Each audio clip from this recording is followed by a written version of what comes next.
Sent the co-host invite. It should take you a second to switch over. And then, yeah, so I'll say welcome, everybody. Welcome to Maven Monday, episode 9, The Rise of the Maven. We'll be talking about the app pretty heavily going into the lending, the borrowing, the vaults, and, other sorts of DeFi integrations that we'll be launching here on the platform. But mainly, really want to land on the lending and kind of explore the lending and borrowing features and share those with you guys. So welcome, everybody. And how's everybody doing today? Crypt King, welcome. What's up, brother? Sorry I wasn't here last couple weeks. Been grinding away at some stuff, and it did pretty good. I made about 25,000, and so yeah, just glad to be back, and look forward to any updates that I missed. Are you gonna expound on that at all? Yeah, it's the You made 25,000. What happened? Yeah, it was the Blast ecosystem. I just happened to be lucky. I was number 23 in on this community called District 1, which you got gold for participating, and I ended up being number 3 on the leaderboard, which got me around 360 gold, which on OTC market right now is about 26,000. So, and it's still going up. So, yeah, just doing that, which took me about 14 hours a day for 3 weeks straight. So I literally was not sleeping. I was just grinding away, and it worked out. A couple things are working out right now. Like there's a lot of opportunities around the space, and so that's why I've been a little quiet on the timeline, is because I just been focused on, like, once you find out something, you got to review the contract, see how the rewards are paying out on the matrix and stuff like that. And so it's not easy to like get these type of wins, but if you're willing to put in the work, you can, and I think those same wins will be here as well, like, so that's why I keep on coming back.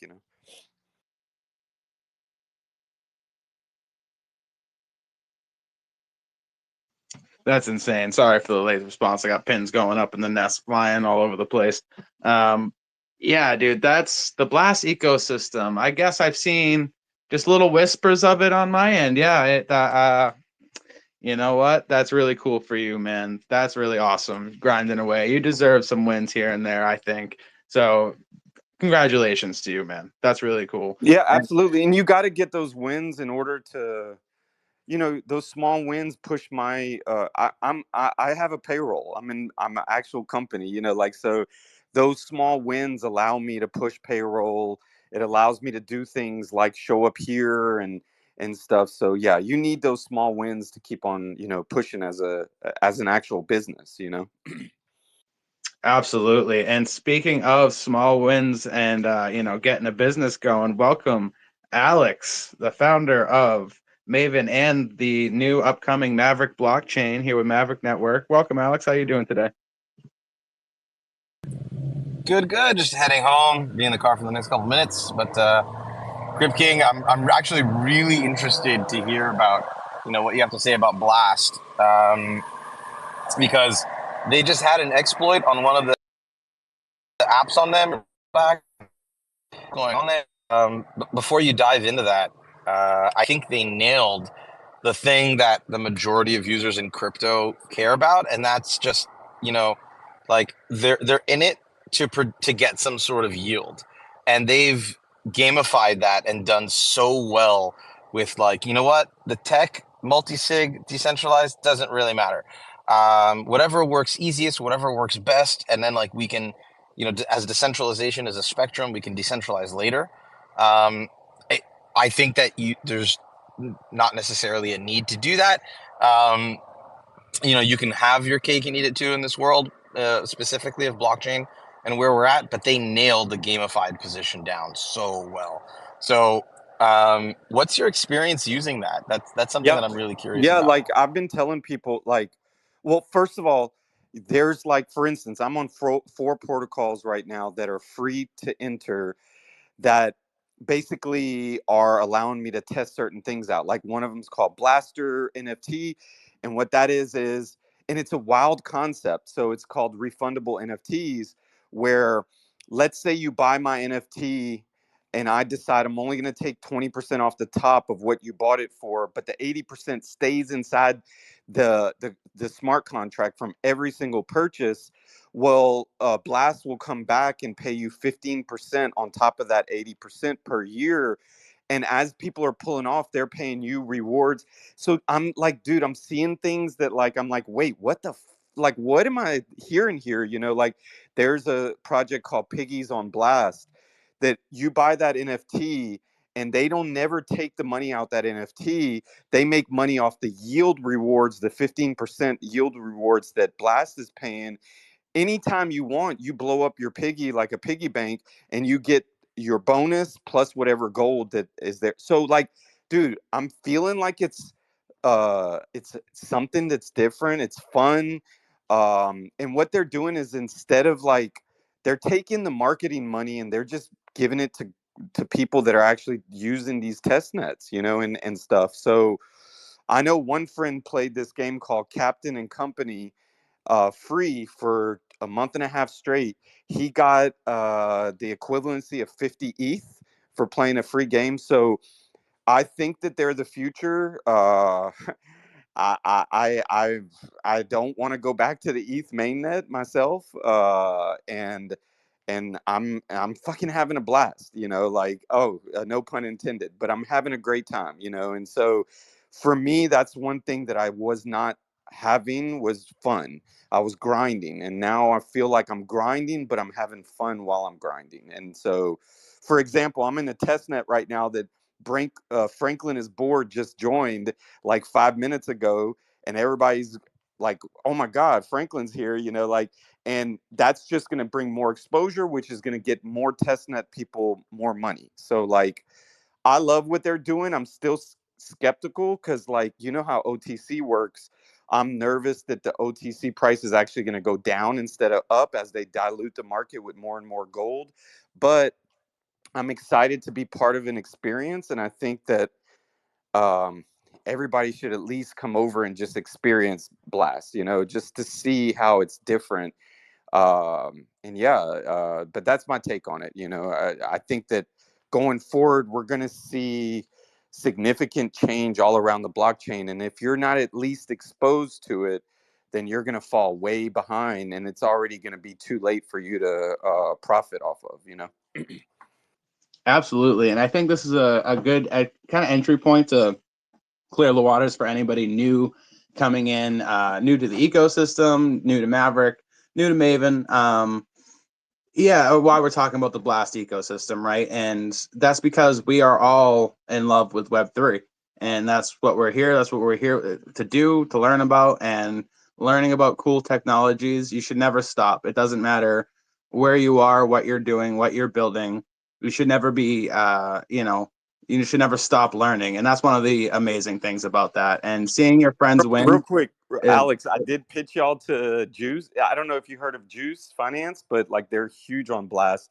And I was like, I know Maven and y'all don't have RWAs. And they were like, hell, tell them to contact us when they get rolled. So like I've been trying to like also talk about y'all while I'm on, because Oh yeah, yeah. Thank yeah, you, I man. Yeah, no interviewed problem. That's not what I was getting at, but I do yeah, no, appreciate no, that but a lot. I'm interested to see how not only What's Juice Finance? Juice Finance was one of the other side of the Munchables exploit, not on the bad side, but what they did was, so Juice Finance is like a huge lending platform on the Blast ecosystem. Well, they did a huge pool, and I think they ended up getting 9,000 ETH for the Munchables, but the exploit happened on the other side, on the Munchables side of the project. So they were involved kind of in that, but they did a wonderful job with like getting Pac-Man involved and all that. But when you get a chance, just look them up. Juice Finance, they did amazing. I think they did like $4 to $5 million worth of fees in the last 2 weeks, and I think they don't have RWAs at all. So like one day, yeah, I would love to see a a Maven or whatever, type of pool, because that's one thing I don't see on Blast is I'm seeing everything else. They're about to launch a 404. They're doing everything, but I haven't heard RWAs yet. Well, yeah, we'll definitely get into that because one of the things, one of the key things that we mentioned when building the Mavryk blockchain is that it's interoperability. with like other chains and other RWAs. So yeah, that's perfect, and I'd love to get into it. I see Jag has come to the stage. Is there something you wanted to add to this conversation before we dive heavily into Maven, while we're still kind of open talking about other things going on in Web3?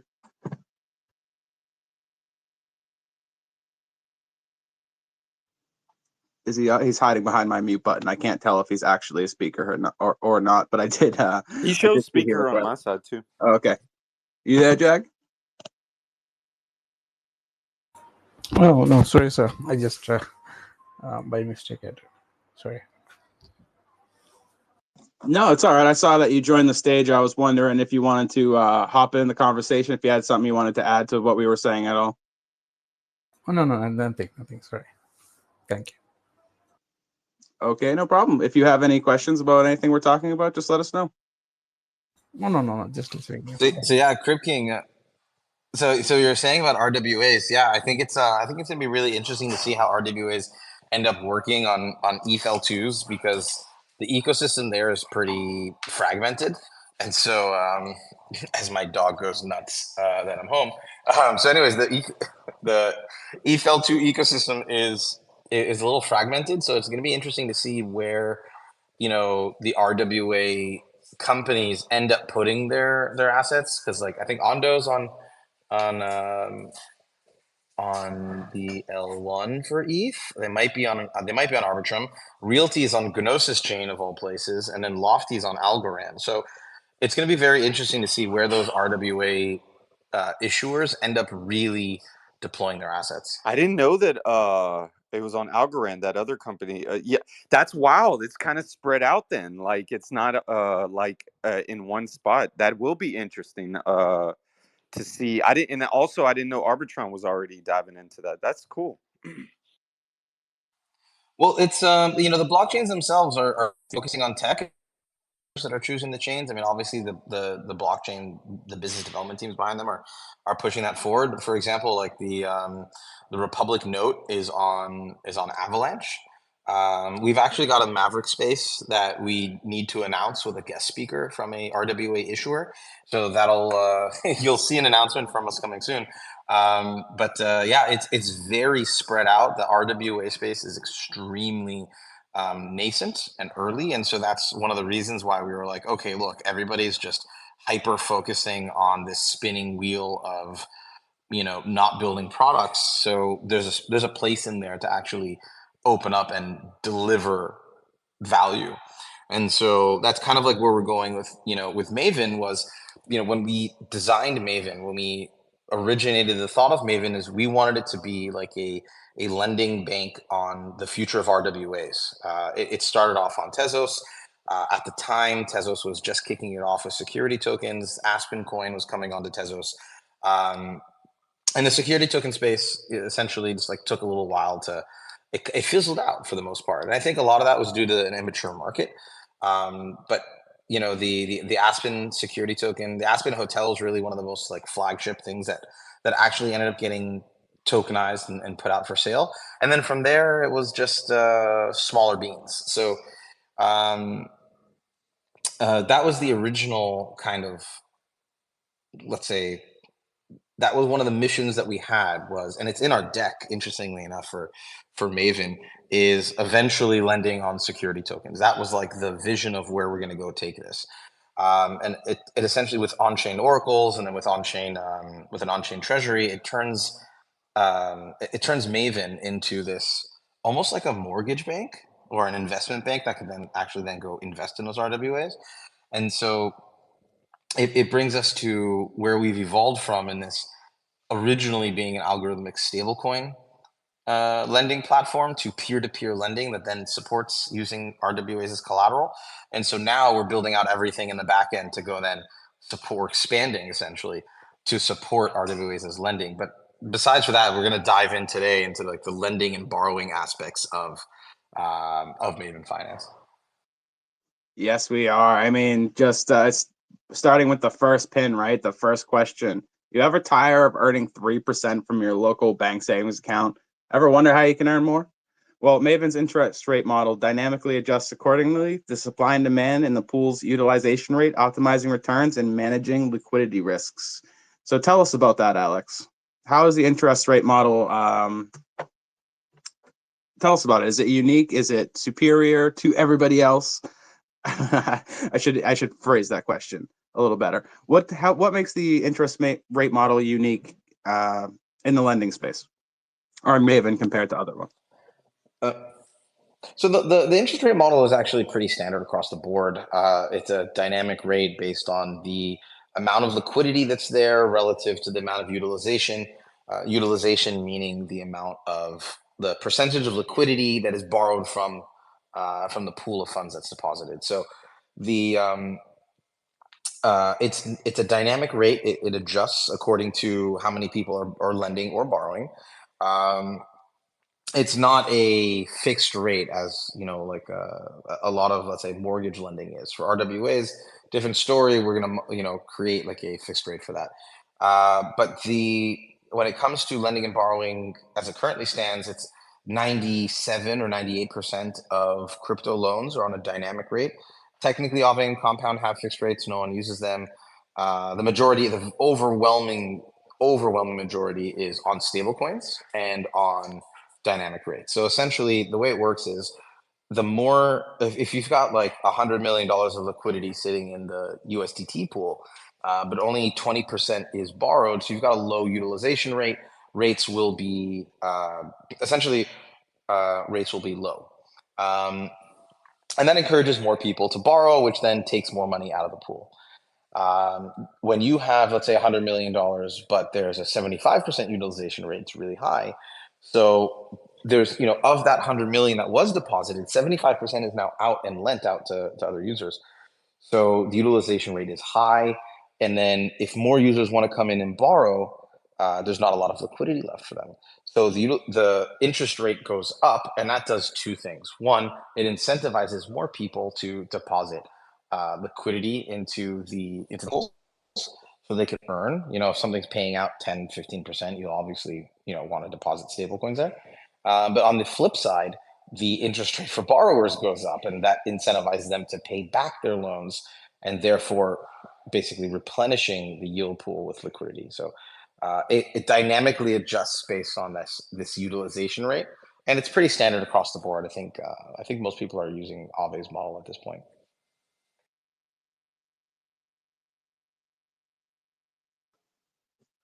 Awesome. And then speaking of, their model, Maven's lending model eliminates confusing rebase tokens, right? So yield is paid proportionally in mTokens, and you can reclaim your assets to a 1-to-1 ratio. And it's always clear what you own, which is a win-win for, security and people seeking steady, understandable earnings. So, tell us about that, and then maybe we should do a little like, what is mTokens? We haven't really explained it, even though it's kind of easy. I think people will get it once we start talking about it. Yeah, so that actually jumps into that jumps into, instead of rebase tokens, we use a different model. We've got mTokens that represent a 1-to-1 ownership of your deposits into the liquidity pool. So when let's say you take $1,000 and you deposit it into the liquidity pool, a lot of other platforms, almost every platform gives you an LP token, a liquidity provider token in a way. And that token it's like a receipt of your deposit into the pool. So if you want to redeem your assets, your deposit into the pool, the $1,000, you need to have that LP token. But the way that they kind of pay the interest to you, because the amount of money in that pool changes, people are paying interest in, is that they have essentially a token whose the LP token's value changes over time.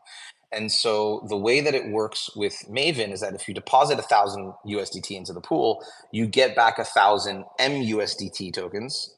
I'll get into mTokens in a second. And your interest is paid in mTokens. So the M token is essentially your LP token for your deposit into the lending pool. So you can deposit USDT into a lending pool or wrapped Bitcoin. and you'll get back on a 1-to-1 ratio. You deposit 1,000 USDT, you get back 1,000 MUSDT as a receipt of your deposit. When you get interest paid to you, you get new MUSDT sent to your wallet. So you are then able to, let's say you have 1,100 MUSDT because you got 10% over the year, and you have, you're able to redeem 1,100 USDT from the pool. So you always know that, you have 1,000 MUSDT. It's not like you can then go withdraw 800 USDT or 1,200 USDT. You're not sure what's the value of the LP token.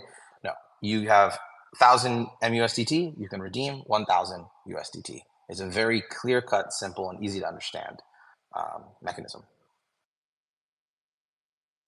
And how does this model provide more security for users than the old one? Like you get your also can you expand, because like that, I was going to ask that actually security and also wallet model, like how does it still, are we sharing a Web3, like will this be MetaMask, or are y'all having y'all's own wallet, and does that provide more security? Like I wanted to hear that as well. So those are kind of like mutually exclusive things. On the security front, it's essentially allows you not to kind of screw up. Which, remember, user experience is a form of security. Which is, people keep thinking there's only smart contract risk. There's also, when it comes to blockchain, there's also a user risk of, if you've got these LP tokens, they're worth something, their value is changing all the time because you're not sure what they are. And so you always know exactly what you have, what you own, and you can't get confused. It's more of a human error safety mechanism than it is a smart contract mechanism for safety. When it comes to the wallet, so Maven will essentially be operating on the Mavryk blockchain, which is a new blockchain that we're building specifically to onboard real-world assets. And you'll be able to get your Maven mTokens, your LP tokens for depositing into Maven, directly to your, like if you get interest yield, it'll go directly to your Mavryk wallet.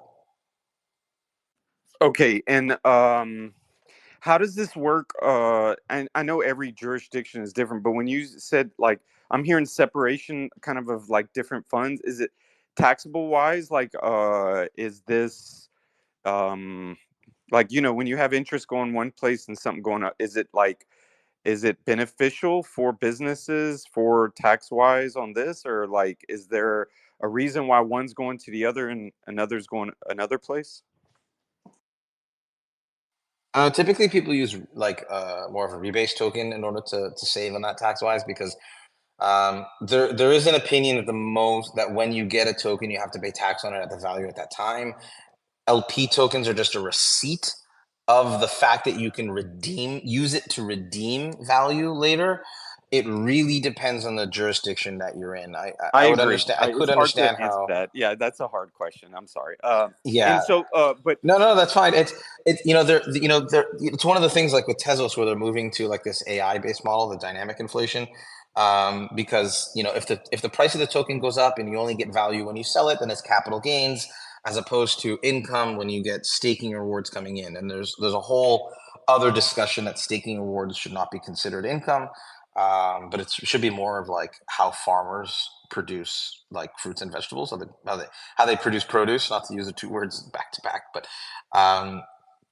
so there's I think there's going to be a lot of a while until we get legal clarity on how all that works. But at the end of the day, it's an LP token is just getting more of an LP token is simply having your receipt updated of what you could redeem from your loan. It's just a receipt. got it. Good info. Appreciate that. And if anybody else has any questions, that's what we're here for. So thank you, Crypt King. So yeah, just send in a request, or if you can't speak, post something down below, and we will make sure to answer your questions. So just to top it all off, yeah, just walk us through lending on the platform. Sam, I don't know if you are, or if you're here. I see Mavryk keeps going up and down. So I was wondering if you guys could just like walk us through it. Walk us through how someone could start lending.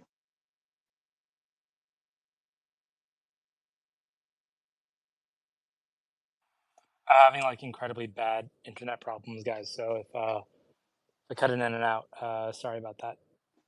Oh, no problem. Oh, you sound great right now.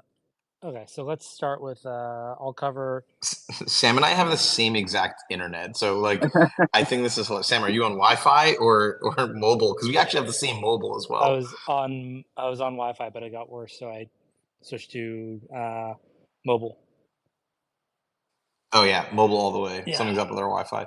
But yeah, Sam, take it away. How does someone initiate a loan on Maven? Okay, so first off, it's on testnet, so make sure you're not sending real tokens to the wallet. To be very clear about that, you don't want any issues, guys. So we have to really work with users well, and to really to focus on retail users, we aren't using the normal terminology of lending. We switched to earning, and because that's really what it is. You are depositing your USDT, your stable coins, to earn yield. It's much more straightforward and easy to understand. And like, okay, so I have to put my tokens into a pool, and then hopefully someone's going to borrow from that, and then when they pay interest, then I'll earn a share of that. Earning, straightforward, simple. That's it. We gave a few different options. There are a few different stable coins that are available at launch.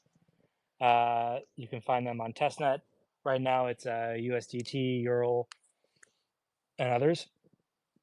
USDT, you go to the earn page. Earn borrow, you go to earn. Deposit USDT, you will earn a yield off of that, depending on what the current interest rate is, and it adjusts over time. You'll then see mTokens or MUSDT appear in your wallet. And as interest is paid back to the pool, your respective share of that is then minted directly to your wallet.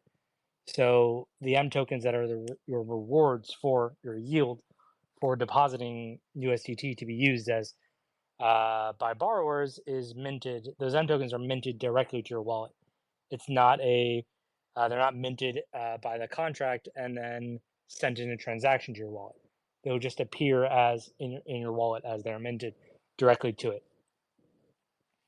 Just to add something to what Sam's talking about in terms of like earn or lend, we took a lot of inspiration from the Celsius network, which is, we built basically a decentralized version of what they were doing with lending and borrowing. Users were able to go to Celsius and just send them their your tokens, and then Celsius would do all of the work for you and provide you a yield. Now that was a centralized lender, but their UI UX was very simple. It had a card, it showed you a rate, you click deposit, you deposited, and you were done.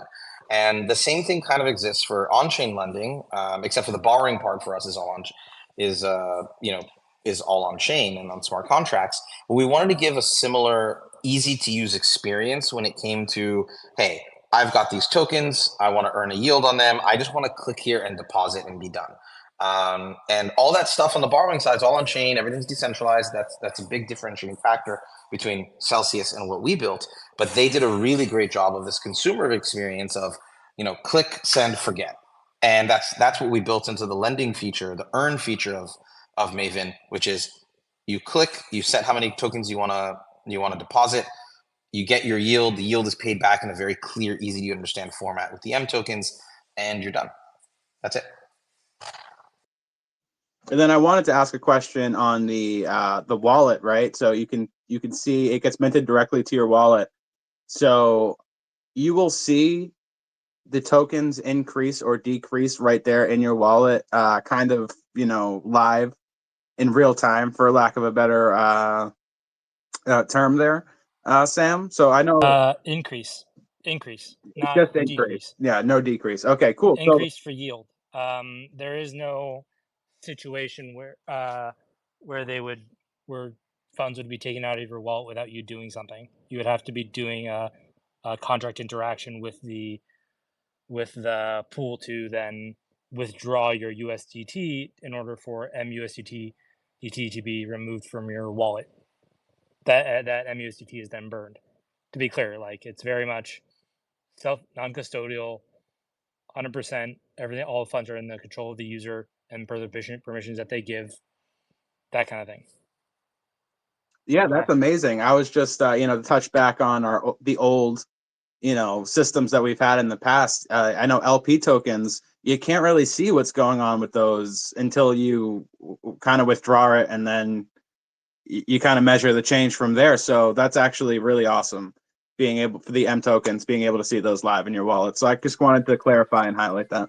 Yeah, look, the best way to try and understand the M token is that it's a mirror token. It mirrors how much of the token you have in the pool, mirrors your share in the pool. That's the easiest way to remember it. Mirror USDT, mirror whatever. On a more advanced level, is it an escrow token? Meaning that's holding the value and then it's protected. No. I mean, you know what I'm saying. It's not an escrow token. Sam likes to say mirror because he has a glorious mustache and he likes to look at it in the mirror and comb it at the same time. But I don't stare at it that often.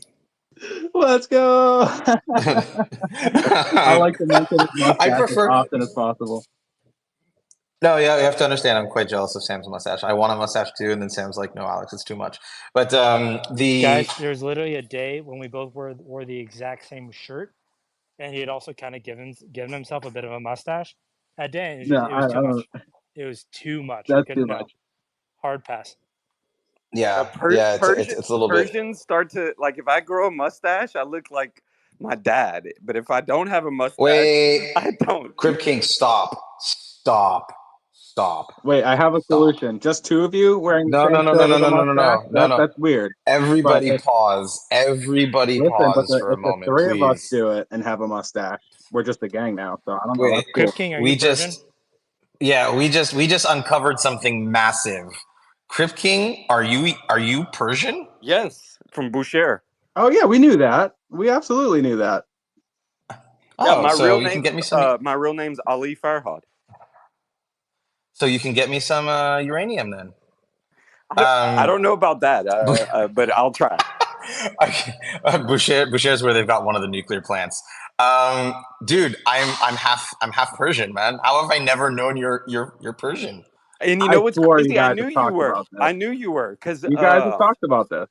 Yeah, no. But I knew from way back in those days whenever we would debate NFT / too much DeFi talk / when poor Theo was the host and he was getting like, hey guys, can y'all all relax? Like, I remember back then you said you were Persian, and I don't talk about it too much, but yeah, no, I'm full from Boucher. My family's all in Shiraz now and teaching at University Shiraz and stuff, and so yeah, but small world. All right. Sorry, that was awesome. And yeah, no, definitely a small world and a very global community, right, guys? And that's I think the greatest thing about Web3, and something to always remember is that we're a global community, and even beyond the blockchain, we have so much to learn and talk about, and just get to know each other. I do have another question. Yeah, fine. I got so hyped on the Persian thing, man. You got me. No, kid. Let's stay on that. I'll remember the question. Go for it. No, it's good. It's good. I'd love for Benny to come up and say something. But dude, so my mom's from Tehran. My name in Farsi is Eskandar. It's something people don't usually see on me, but living in Dubai, people think I'm Arab, so they speak to me in Arabic, and I'm like, what? But you just don't mention your Persian because you want to stay off of the no-fly list. I get it. Don't worry, I feel that. My stepdad does the same thing. Yeah, I mean, when people see me, they always like, you look Spanish or whatever. So I just don't say anything, But at the end of the day, no, I'm very proud, like, and I fight for. As a white person, I think it's one of the America, reasons I don't hang out with the influencers in the space, even though they would love me to, is because I always think about like my people, like, and they're never going to be accepted by influencers. So like, yeah, no, I love my Persian background, and that's one thing that I think that keeps me fighting in this space so hard is like, I've always been, we always been different, and misunderstood. And that kind of is how the Web3 space is, As an So you're in American, Great you're Neck or both Los just white. Angeles? No, I'm in Houston now. I'm in Houston, Texas. Okay, so Listen, you're like one of 25 Persians there. listen, guys. As an American, you're both just white to There's me. actually That like this. there's actually a lot of Persians in Houston. Yeah, Like, we my control whole the wholesale sister-in-law's family's business. they're all Persian. They're all in Yeah, Houston. we control the wholesale business in Houston. So yeah, definitely. Crip King, this makes so much more sense now that you're interested in RWAs. You have no idea, right? It's like, but what about tokenized gold or tokenized real estate? You know, Baba, I can go and drive in my BMW and buy an apartment, but then I need to custody it. I need to do paperwork. But now with a blockchain, I can have it on my phone. Bro, that's exactly That's it. Because my next question to you was, how do I find out which, okay, so to get serious, like when I'm going to invest in these things, are they going to be labeled at the top? Like, let's say I'm looking for the bundle of Hiltons. Like, how will I know? How are they going to be labeled like like the actual pools and stuff? So we're working on the front end actually right now for a tokenization company that will be launching on Mavryk, and we've been debating like, okay, are we going to be naming it after like 348 Tehran Street, or is it going to be? Are we going to name the asset? And we've been looking around at all these different. We wanted to take inspiration not necessarily from Web3, but from Web2, kind of like tech real estate companies. And so there's one that's called arrived.com, and they're backed either by Bezos or Amazon. And they actually give a name, like a title to each asset, and then they put the address underneath. So you'll have like a single family house and it'll be called the Cove. Or you'll have something in Denver in the mountains and it'll be called like the Winchester or something. And so that's that same approach that we're going to be taking, is like labeling each thing, because if you look at realty, which is tokenizing single multifamily homes on Gnosis chain, they the name of the token itself is like 1642 Fullerton Avenue, Michigan, like Detroit, Michigan, and that's ridiculous to call your token that. So they will be labeled with their own like kind of unique names for each token. It'll represent an address. At the beginning, there won't be bundles of things, but in the long run, this is what we like to. What I'd love to do as well is have like almost like digitally native ETFs, where you can have like the West Coast. I mean, I'm not going. This isn't me the name of it, but you'll have a token that represents ownership of like West Coast hotels or East Coast hotels or hotels in Texas, and then you can just buy one token that represents ownership. There's just like, it's almost like an ETF bundle of 10 hotels in the Dallas Fort Worth area. Dude, that would So be you can amazing. Yes, that would be amazing. Like, and then also like if you had, because I'm thinking to myself, like, what keeps me on as an investor? If I know, okay, this is kind of what it's connected to, and then also like snapshots of like, hey, this is what you actually have a piece of. Like people feel like they're more part of something instead of, like you said, just a long drawn out address that is like, I don't even know what the hell I'm part of. One more question. On the smart contract, are they going to be like, how if I go buy an OpenSea NFT, it's the OpenSea HTTPS and then / contract address. Is it the same on y'all's, or it's going to be different? Persian saying y'all makes my heart warm so much. Like, What exactly are you referring to there? Like the link Yes. to it, Yeah. the I guess the URL link that's to it, access to the like, are page? y'all going to be, because I'm thinking to myself, so would it be like, let's say whatever HTTPS, the link and then / Yeah, that's not 1314 Beverly Hills. You know what I'm saying? yeah, we're working on a best way to show it. It's not one of our major priorities that it's either the contract address or the address itself of the asset. It depends on it's going to depend on our development needs and how we want to show things. Got you. Just interested. Yeah, definitely.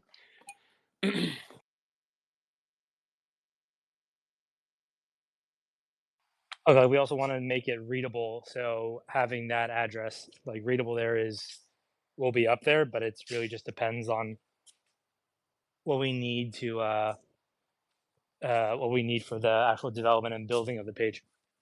Yeah, because I think on We've this also presentation could be huge, you know, like as far as like buying in, you know, like because I think y'all are going to get a lot of normies, you know, people that are not native Web3, and so presentation could be a huge thing, you know. Yeah, we've actually designed the wallet to be that way. And Sam, you know, considering our push forward with the wallet, hopefully this week, we should start leaking images from how the wallet looks for Mavryk. But that's something that we're definitely taking into account when it comes to how do you view these tokens in your wallet. When you click on the token in the wallet, what details does it show? When you're looking at the block explorer, how does it present itself? So it's these are definitely things that we are taking forward with it. And as users or as community members, what's the current steps everyone should be taking or at this moment? I wanted to ask that. Well, right now we're working on getting all the infrastructure and everything for Mavryk to go onto testnet. We're going to have a form of incentivized testnet / airdrop campaign, and we're going to be migrating Maven to move over onto the Mavryk blockchain. So when the wallet goes into like the store for testnet, you'll be able to, you know, get your hands on it, play with it, start, you know, sending transactions. That'll be step one. Be a block explorer. You can start exploring like all the different, you know, transactions are happening on chain. We're going to get a couple projects to then deploy onto our testnet, like Maven. We're going to deploy some like example, like testnet RWAs, so that you can deposit them into Mavryk's borrowing. So you can like take, you know, we're using just like a filler text. We're calling it the Foundry Hotel, and you'll be able to take the Foundry Hotel, hold it in your wallet, and check out the details on that, or deposit it into a vault on Maven, and then borrow USDT against the Foundry Hotel that's in your wallet. So it's basically like you know, because there's no credit system on chain yet, you have to own the asset straight out and then borrow against it. But we are opening up the possibility for people to own fractionalized real estate and then to borrow against that, because right now it's practically impossible to do so on any other chain. So Sam, you want to jump into the borrowing bits of Maven vaults? Sure, Yeah, I'll leave that's about the possibilities for utilizing them with you. I'll give a general overview. You can go into the fun that you've always wanted to do with RWAs Well, no, and vaults. this is a good direction Okay. because what's the whole point of lending, right? And that the whole, besides yield, we have on the other side, I mean, borrowing, of course. So yes, please tell us about it, Sam. All right, we made it relatively straightforward. You can go to the borrow page on Maven under earn and borrow. Choose an asset that you want to borrow, give it a name. Then you go through and You give the vault a name. three-phase. Yeah, you give the vault a name. Like just so it's easier to keep track of instead of like a random contract address for it. Like you can during testing we gave it a bunch of the names of planets, and then I did at one point Star Wars characters to go through to name the vaults for testing. It was quite fun. You choose the type of collateral that you want. You can add multiple types of collateral for the to the vault. Our vaults allow that, so you can add in several different stable coins, even a BTC, a version of BTC on the chain. The tokens that are used as collateral, those are all ones that are their price is determined on chain by the Maven oracles, and all of these tokens are also ones that are chosen by governance of Maven to be used as collateral. So it's not just any token. Eventually, the DAO will vote in more and more tokens to be able to be used as collateral. The idea there is to initially start with a few stable coins, and over time work in non-stables as these tokens themselves get more like are less volatile. So Yeah, going back to the the actual steps. like 97 or so, if you look at Aave, Compound, all these lending platforms, the majority of what people are borrowing are stable coins. And considering, you know, that we are using, that our long-term goal is to do lending on real-world assets, it makes sense that you're going to be borrowing the dollar, the euro, maybe even Bitcoin or the native L1 token Mavryk against your real estate. But no one's, we don't see it happening today where people are like, well, I'm going to go, borrow against my Aspen Coin hotel and, borrow $20,000 worth of Pepe, right? Like, or, Okay. or But meme coin. we have to leave room for the degens among us to be able to borrow Pepe. No, the degens aren't really doing that. Depe, Like guys. Depe is and the what? latest degenerate coin out there now. Okay, back to it. Collateral for the vault. So you can choose multiple types of collateral to add to it. You'll eventually get a value of the your total collateral value. Next, you go to confirm that those amounts of collateral that you want to add. You can choose to reduce or add there. Then you go to borrow the amount of the token that you want to be borrowing. You're able to borrow up to a 50% loan to value ratio. We're using a collateral ratio in the on the site because it's easier to see, and there's a little gauge there to show you. So you can borrow up to 50% of the amount that you've deposited as collateral, and then just confirm borrowing and enjoy. You've got that straight to your wallet. And so tell me, just like as a new user, someone just coming into the space, seeing all this, what are the benefits of providing that collateral and then borrowing against it when I could take 100% of the collateral and say maybe put it in a yield farm? So it's well, there are different things.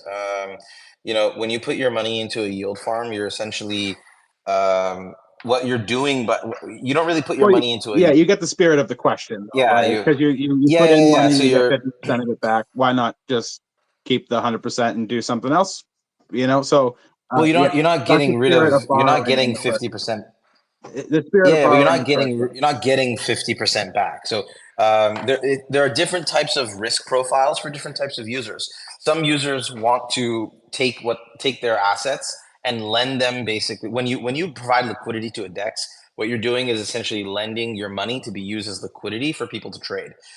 So that's one type of risk profile for some people, and sometimes it makes good yield, sometimes it doesn't. But you can't use the value of your assets that are essentially like the principal, let's say the equity that you have in those assets. You can't use that to go buy something else. You borrow against your assets. So let's say you got $10,000 worth of Bitcoin. You can lend it to a yield pool, and people are buying in and out of Bitcoin. There's impermanent risk in case the amount that you put in fluctuates, because you typically have to put both sides of liquidity into liquidity. So if you have $10,000 of Bitcoin, you also have to put $10,000 of the stable coin or the paired asset on the other end. With lending and with Maven, we're allowing people to use the value that they have in their Bitcoin without having to sell it. So you would essentially put that Bitcoin into a vault. Let's say you take out, let's say you want like a new Mac, you borrow like $1,000 off of that Bitcoin. You buy the Mac and then you make payments back into the vault in order to pay off your loan. Now, at the end of paying back that loan, you still have your Bitcoin, you've got your Mac, and you finance your computer without having to, like, I don't know, use Apple's card or something. Maybe their interest rates are higher, and typically credit card rates are much higher. So we're able to give people the ability to use the value that's trapped in their assets rather than them lend out their assets for someone else to trade against. Oh, and that makes total sense for someone with a large, portion, right? I don't want to sell this, a full Bitcoin. I'll just, put a little bit away, borrow against it, buy that laptop I want. That makes total sense. What about the new users, though, the littler users, like $100? What would be the reason they should throw $100 into the vault instead of anywhere else on the app? I'm trying to lead you to a specific answer, and maybe I'll just get into it. Yeah, maybe you just want to tell me when it comes to a small user, big and large. I mean, sometimes people want to like leverage their position and trade up, right? So you got $100 of Bitcoin, you don't want to sell it, you think it's going to go up, you want to borrow. I mean, some people borrow up to 50%, which is like maxing it out, and then they go buy more Bitcoin with that, and then they take the Bitcoin and deposit in their vaults to add collateral to their vault position, so they've now, they've got their Bitcoin in there, they borrowed 50% against it at, hopefully a low rate, and then they bought more Bitcoin, they put it into the vault to offset, that high risk that they took by maxing out their loan. And then they've actually got increased. You can actually create a little bit of a flywheel of like, you borrow, buy more Bitcoin, deposit in the vault, you have extra collateral, borrow more. And then, you can kind of like have more Bitcoin on a low interest loan while, hoping that Bitcoin goes up, let's say before a halving event. So what I've learned, especially being in Dubai, is that no matter where you are in the world of, let's say, like the social economic class, everybody on that totem pole, the ones with hundreds of millions of dollars or billions of dollars at the top, or the guys in the middle or the guys at the bottom, everybody's trying to level up their life. No matter where you are, you rarely get a person who's got like, and actually I read a story about this. This dude like sold a startup for 50 mil and he's like, I'm checking out. Like, I got a couple kids. I'm going to go travel the world with my family. I'm not going to work anymore. You rarely get that. Everybody, like, I know hundreds of millionaires. I know billionaires. I know that everywhere on that totem pole of life, everybody's always trying to just do more, right? So no matter whether you're big or small, the $100, take borrowing against that $100 for like the small fish of the guy with $100 in BTC. For him, that's like, that could be 100% of his portfolio, or 10% of his portfolio, or 50% of his portfolio. So we using smart contracts, by building out Maven, we give everybody the ability to access financial services that are typically reserved only for the big fish. Absolutely, and that kind of leads me into the spirit of why I love borrowing, and why I wanted to get you kind of talking about all this is, so I am one of those little guys. I don't really have a whole lot of money to throw around, but I do love learning new things and playing with new things and exploring new tokens, being a degen sometimes, right? So as you mentioned, in say a yield farm, there's a lot of risk associated with that. So one of the things I might do as a user, and this is not financial advice or anything, it's just kind of walking through how you might use this platform specifically, is like I might put that $100 in and then borrow what I can against that, and then put that and use that to explore the rest of the ecosystem and make sure that that money is stable and it's in a vault, right? It's possibly accruing interest, and then I can go be a degen with the mTokens, or the other tokens, I should say, the one I borrow, you get back. And that's a 100%. Then if you screw up, you've got like, you can make that payment back over time. right, exactly. And that's a good way for the little guys to use it, and kind of just get into degenning and exploring DeFi without risking your assets. Yeah, and it's also a way to like become more accustomed to the way finance works. I find finance to be fascinating to the point where Sam almost wants to smack me with like a kayak paddle over the back of the head, because I don't stop talking about like the small trends and the big trends that are going on. But it's, they don't teach finance in school. And that's one of the craziest things in the world that I had to like wrap my head around. Is I read a story that, I mean, I got tons of stories about this, but I read a story about how this person took out a credit card and told their mom, they're like, mom, I've got like $10,000 in a credit line, and I've got like $2,000 left in like available credit. And she's like, isn't that great? And I was like, and the mom was like, you racked up 8K in debt. She's like, what's debt? She like had no clue that she had to pay it back. And it was just, it could have been one of those just stories on Twitter, right, that people make up. But it's remarkable how many people, it's not even just Americans, how many people really don't understand how the financial system or debt works. And they just end up only getting very limited options, and then use those options and get themselves into more trouble. It's crazy. Yeah, that topic, teaching finances in school, is actually trending a little bit. Not like trending, it's like blowing up on the side there, but like I keep seeing that a lot as well on my timeline. A lot of people are talking about that, and it is crazy. I got to learn like a little bit of accounting in high school, but that was like I was already a senior, right? Like, and I was basically going to college anyway at that point. So yeah, why do we learn all that stuff? And I said it in a space not too long ago, maybe about a month ago, one of our earlier spaces, one of our first spaces. I didn't learn that money is just this, imaginary thing that isn't backed by gold. I didn't know that until like 5 years ago, say 5, 6 years ago. I'm 30 years old, so I didn't learn that till I was 25. That money is not backed by gold. I thought that, that's what it was. There is a piece of gold for every dollar. They track all that. They know exactly how much money they have, blah, blah. No, turns out they just change zeros on a nap somewhere in a computer system. And yeah, there's no fucking, that's it.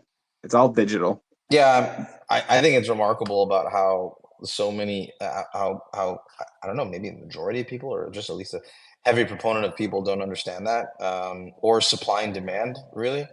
Like I said, I was in a macro econ class, and there was a kid in the classroom taking macro. This is a government and counterterrorism degree, right? So it's not, we didn't get like finance style macro econ. Although you're thinking government courses, should really have economic classes in them. But they didn't understand when supply goes, like, when price goes up, why demand goes down. And it was the third time that they were taking macro econ. And I was just like, if you just have unlimited money, then what's the value of money there, right? Or unlimited amount of, like, if someone's producing hangers in China and there's 10 billion hangers, they're obviously going to be cheap. And so you can buy more of them. But if there's like one gold hanger, then it's going to be worth more. And when you can print unlimited money because it's not backed by anything, then what does that value of money become? So that's why you're seeing, like, you're not seeing things. This is, I keep saying this. You're not seeing inflation in the sense of assets going up and they're becoming more expensive. You're seeing the value of the dollar go down. And so it's taking more dollars to buy things. It's very difficult to pay attention to that as a person, That's another but things hard aren't thing to becoming more explain. expensive. Yeah, because people Yeah. tell me, like I have this amount of savings, and like you should save your money, and I'd be like, how long have you had that? And I'd be like, oh, it's this amount of years. I've had $100,000 in my bank account for the last 20 years. Yeah, you have, and guess what? Look at the price of everything in that time period. It's obviously they get whatever the savings account gives them, but I highly doubt it's enough to cover that, right? And yeah, it's sad to see. Like, the old system really is failing a lot of people, and the old education is still being taught, which is the weird thing. Like, if you do get any sort of financial education, it's from your parents, it's from your grandparents, and what they know was true up until like what, the 70s or 80s. It was true for say my father-in-law. It was true when he was growing up that you should put money in the bank, but it's no longer true today, and that realization hasn't transferred, especially to millennials, right? So we all got taught the old way, and we're all kind of just now learning it in our 30s. Like, god damn it. Well, here we are. Yeah, well, but the biggest problem is like, finance is a form of gatekeeping, if you really, really dig into it, because they made it complicated in the Web 2 side for a reason, right? Like, lack of education is a form of, it's a way to not let you win, because if you really, really break down like margin and certain things, it's very difficult to understand for someone that doesn't have experience in it. So when I saw Web3, I saw it as a place that you can bring experts in and actually teach people how to control your finances, because we are bred to be consumers. We're not bred to be facilitators and innovators. And so to me, this is one of the powerful parts of Web3, is like, we can come together. And if I have an expertise in a certain area, I can explain it to you, hopefully, and educate you. And then vice versa, whatever you're expert in, you can explain to me. So I that's one of the things that I love about this space is like the politicians don't want us to learn this information. The billionaires don't want us to learn this, like, but we're gonna learn it regardless. That's actually something that I was speaking at Crypto Gibraltar. Obviously it's in the name, but a crypto conference in Gibraltar, and someone it was mostly like some fund managers and bankers in the crowd, and so I asked them, like, how many of you people know what the failure rate of KYC is, and then one person put up their hand at the front, and it was like a crypto dude, which is remarkable to think, with a crowd full of financiers. But someone in the crowd asked me, one of the bankers asked me, it's like, well, about decentralized finance, like, what about consumer protection?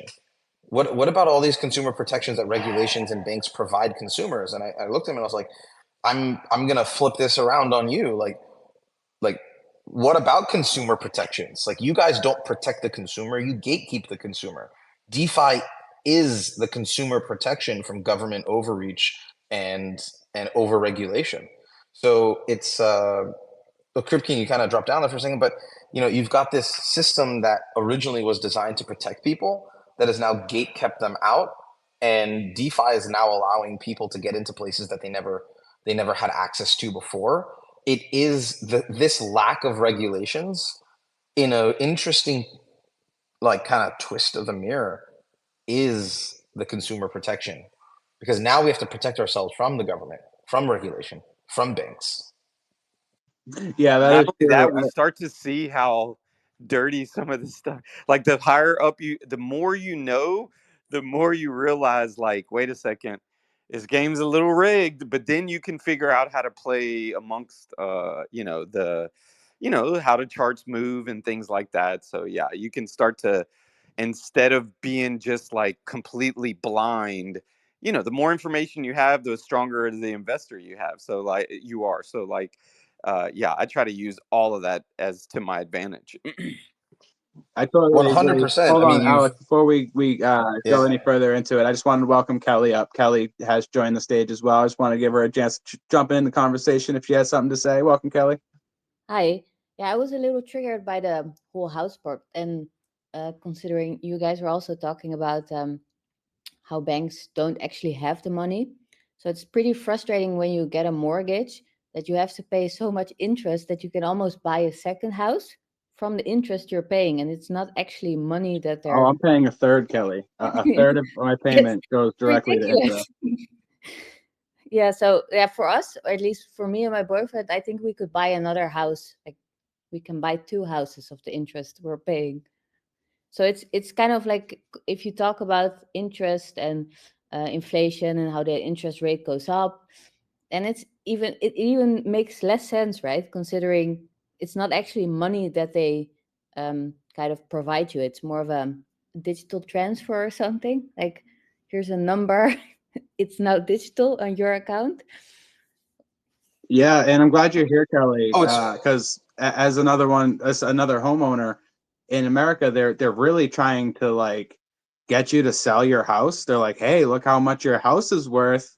Look how much you've gone up. Like, look at all this profit, quote unquote, you've made. And it's not true, right? It's the same as everything else. Our dollar has went down. Like we have, it's not gone up in any way. It's Alex, sorry, go ahead. No, I was just gonna chime in, Kelly. You're right, and like, look, banks do need to make money. There's no, everybody at the end of the day needs to eat. Unfortunately, now it's gotten to the point where, like, it's the only thing they do at banks.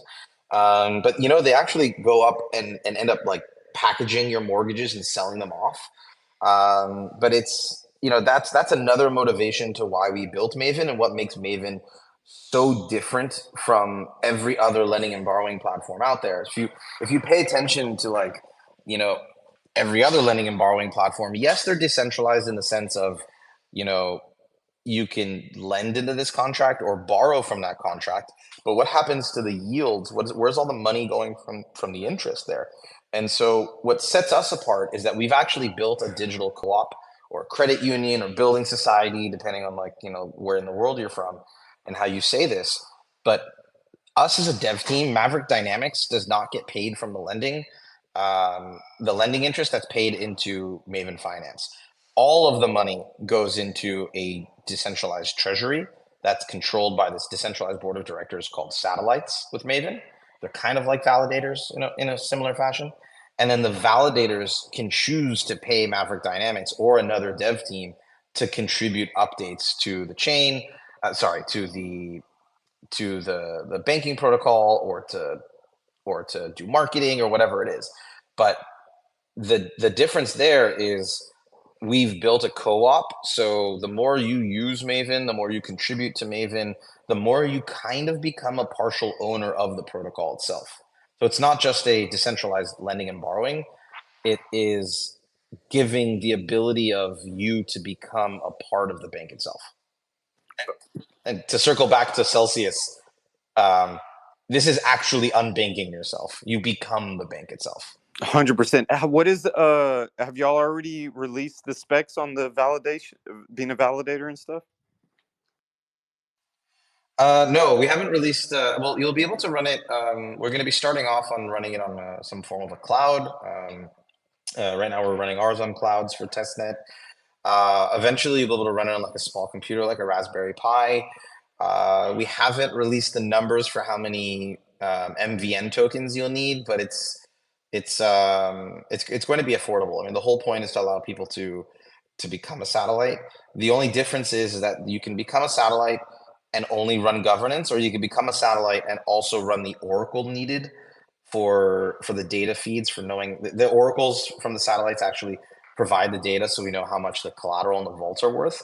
That is the majority of your income as a satellite. So technically, you could be a satellite and only do governance, but you'll be missing out on a lot of the payments. But you can't do both, you said. Yeah. You have to become a satellite in order to run the oracles. We've tried as much as we can to kind of streamline it, where like you become a satellite and then then the next step is then to run the oracle, because we're trying to disincentivize only becoming a satellite for governance and not for the oracle system, because then people are going to be like, oh, well, I became a satellite, why am I not getting paid? And it's like, well, the majority of your revenue is really going to be coming from this other thing. And so we're trying to push that narrative of you have to do both. Theoretically speaking, you can do one. Okay, perfect. Yeah, no, I want to do both. So yeah, I look forward to hearing more on that. And with that being said, Kelly, you have any final thoughts that you wanted to say before we wrap up the space? Well, you guys also said something about how banks cover you, because here in the Netherlands, most people like to spread out their money over several banks, because they're kind of protected for like 100K in case something happens with the bank. So the country kind of pays it then. So I'm wondering how you can bring that kind of sense of security, or even if it's fake security, for people who aren't that into blockchain or decentralized finance or any of that. So that's actually a really great question, and it's one the entire DeFi space is trying to answer. For starters, we use functional programming languages both for the chain and for the smart contract. So a lot of the hacks and the vulnerabilities that come to, that are on part of Solidity are not capable with the types of coding languages we use. We use for our smart contracts, we used a program called a coding language called Pascal Lego. Functional computer programming is what's used for military and aerospace to kind of guarantee the security of the smart contract, of code. For us, it's smart contracts. For them, it's code. It was started in France after they sent a rocket up into space, and they were off by like 0.00001 whatever of a number, and the rocket detonated. So for starters, using a secure code base is the beginning. Secondly, we're going to obviously do audits. We'll announce that company soon, with one of the most qualitatively best audit companies that's in the field. And then thirdly, eventually it would be great to do an insurance contract, some form of insurance parameter for the liquidity that's essentially like being deposited into Maven. It doesn't exist so much on DeFi yet because it's still the early days in the Wild West. considering that we're going to be launching with Mavryk, it's actually a really interesting thing to be putting, let's say, some form of insurance-linked security on the blockchain, like a digitally native insurance contract. But that's something that is a nascent part of the field. You're 100% right. Unfortunately, it's really amazing is that like the FDIC in the US, they cover I think up to 250,000 USD for every depositor. And there's a whole load of other issues there when it comes to it. Like if all the banks really collapse, there's not enough money there for the FDIC to cover everyone. So we never want to give anyone a false sense of security. We always want to make sure that people understand where things are highly secure and where they need to be careful. So it's when the information is open and public, they know exactly what to do. And the biggest risk you're going to be running by taking a loan on Maven is essentially is borrowing against a volatile asset and maxing out your loan, and then you leave yourself open to a liquidation. But that's on the users. That's the user's decision to take that risk. Cool, thanks. Will you have a liquidation pool where it's like, how would that work? Because I know I know I'm part of another platform that is just straight up liquidation list, that people passed on, and other people can acquire them. How will that work with y'all? Sam, you want to briefly jump into liquidations for a second? We have an entire liquidation mechanism, a buffer zone for liquidations, and it is all on chain. It is open to anybody, and there's an entire UI UX for it. So a lot of the platforms, dictate that you have to go into command line. Ends up having a lot of bots. No regular person can go in and do it. But Sam, give them the small liquidation spiel. Yeah, okay, so how liquidations normally work in DeFi is it's all or nothing. You are liquidating the whole vault all at once, and then the owner of the vault, when it put up collateral and borrowed, is kind of left empty-handed. We didn't do that with Maven. How Maven works is when a vault gets goes underneath the 200% collateral ratio, their vault turns to be at risk. It gives time for the owner to top it off with more collateral. If it gets to below 150% collateral ratio, then it enters a phase where anyone can mark it for liquidation. Okay. Once the vault is marked, it then it goes into a grace period of, right now we have it set to an hour, where the owner of the vault is able to come and top it off and put it back up over the amount of over 200%, rather over 150, but ideally we would do it over 200%. And after that hour, if that's up and they still haven't topped off the vault above 150% collateral ratio, then the vault is open for liquidation. And how that works is the liquidator is actually only liquidating about half the vault. The exact parameters of that are able to be defined through governance, but we're starting out off about 50% value of the vault. And then they get their reward. They pay back the loan, so it brings it back up over the collateral ratio. They get their reward of collateral. A share goes to the treasury, and the owner of the vault isn't left with nothing. It's kind of it's a way to so that other half, everyone kind of gets something. So it's like a rebalance. The other half goes back to the person, and he's now back above 200%, right? So like 175. So, about. Well, so to chime in on this, the liquidator pays back up to 50% of the borrowed debt, and then by paying that back, he's buying out the collateral from the vault in the same ratio, because if it's multi-collateral, he'll buy in that same ratio as deposited. If it's like 70% Bitcoin, 30% stablecoin, he'll get 70% Bitcoin, 30% stablecoin, and then they will essentially get right now it's set to a 10% bonus for liquidating the vault. So if you pay down $1,000, you'll get 1,100 in collateral back.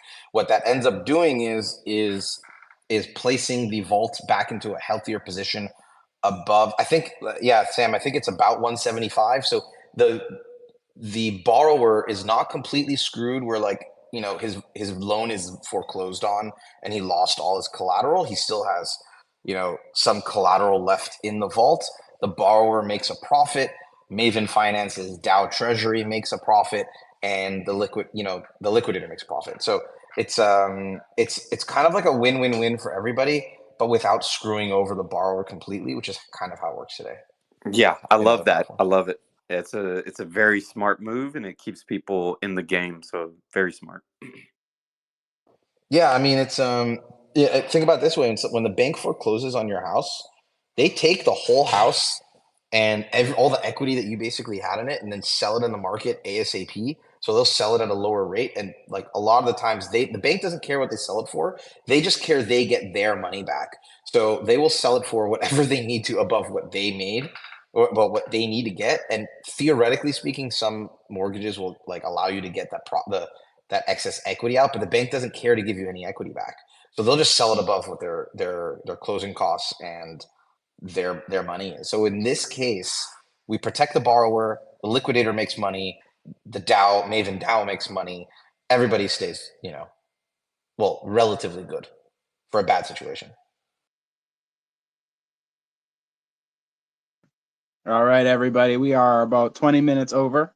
So I want to thank everybody for coming out. Is there any last minute questions you guys want to ask Alex and Sam here, Kelly, Crypt King, before we close up? No, man, wonderful space, a lot of good knowledge, and look forward to seeing where we go next time. Kelly, are you coming to Token 2049 in Dubai or Blockchain Life Arts DAO Fest? I'm not planning to, but you are? Well, I mean, it is down the block from us, so we'll be Oh, there. okay. Yeah, and actually, Crypt King, we have some announcements that will be coming sometime soon. Also, I feel like your questions always are on the verge of something we're about to announce. But we are going to be in your neighborhood in a couple months, so that'd be pretty cool to see you. We'll make the announcement and we'll chat. Oh, heck yeah. I've been waiting for somebody to come close to my neck of the woods. So yeah, I'll definitely, I'm always available. So just let me know and I'll try to definitely make an appearance and love to meet all y'all. Sounds good. Sam, we're going to have to rent a white BMW now because of Crypt King. You know that, right? Hard pass. Hard pass. Let me start growing the Bring like a mustache. I gold need to start chain. growing the mustache out. Let's go. Baba, we're No, here no. to No, we're no, here no, to tokenize no. real estate. I brought No, my no, rugs. no. Please, I don't. We're not doing this if all of you guys show up with mustaches. Okay, it's not happening. It's only one mustache in the house, and that's all that's allowed. Yes. I had a mustache all December. You didn't say Oh. nothing. And Sam, that the PFP you're wearing is going to be presented in Stellar Art Gallery for New York and NYC. So just wanted to let you know. Yo, that's awesome. Whoa. Yeah, they That's finally pretty gave me cool. some But there's credit. no mustache in the PFP.